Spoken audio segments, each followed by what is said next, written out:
Selamat pagi Bu Eni dan teman-teman semuanya. Perkenalkan, nama saya Christian Zakariutayan dari kelas 10 MIPA 4 absen 9. Pada saat ini saya akan menjelaskan mengenai fungsi tari. Fungsi tari dibagi menjadi dua, yaitu fungsi dasar tari dan fungsi tari masa kini. Fungsi dasar tari sendiri dibagi menjadi dua, yaitu tari upacara dan tari pertunjukan atau tontonan. Tari upacara adalah tari yang mementingkan tujuan atau maksud dari suatu tarian dan belum memikirkan segi estetika. Jadi fungsi tarinya benar-benar untuk suatu upacara yang bisa dilihat dari gerak tarinya yang sederhana dan banyak gerakan yang diulang-ulang. Beberapa contoh tari upacara yang masih bertahan adalah tari upacara ritual keagamaan seperti tari pendet dan tari caci, tari upacara adat seperti tari pakarena dan tari sebelang, dan tari untuk menyambut tamu seperti tari bedaya Ketawang dan tari gending Sriwijaya. Lalu fungsi dasar tari yang kedua adalah tari pertunjukan atau tari tontonan. Tari pertunjukan atau tontonan adalah tarian yang dianggap bernilai seni tinggi dan memang dibuat untuk diperlihatkan kepada para penonton. Tari pertunjukan atau tontonan ini juga banyak yang berasal dari tari upacara ataupun tari sosial.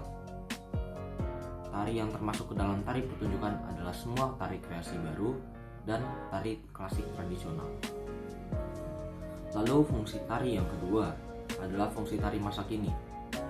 Adanya fungsi tari masa kini disebabkan oleh adanya perkembangan zaman yang mengakibatkan pergeseran fungsi dalam tari yang awalnya hanya sebagai tari upacara, tari hiburan, ataupun tari pertunjukan. Namun sekarang menjadi lebih luas. Beberapa perkembangan dari fungsi tarinya yaitu tari untuk industri pariwisata yang bertujuan untuk menarik wisatawan, terutama wisatawan mancanegara. Lalu yang kedua, tari untuk festival atau lomba.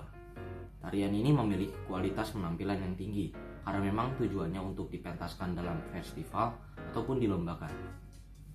Lalu yang ketiga, tari untuk mengisi acara atau selingan. Tari ini biasanya ditampilkan pada saat pembukaan ataupun penutupan suatu acara tertentu. Lalu yang keempat, tari untuk media belajar tata krama dan pembentuk kepribadian. Karena melalui menari, orang belajar untuk bersikap disiplin, sabar, bekerja keras, dan dapat bersosialisasi dengan orang lain.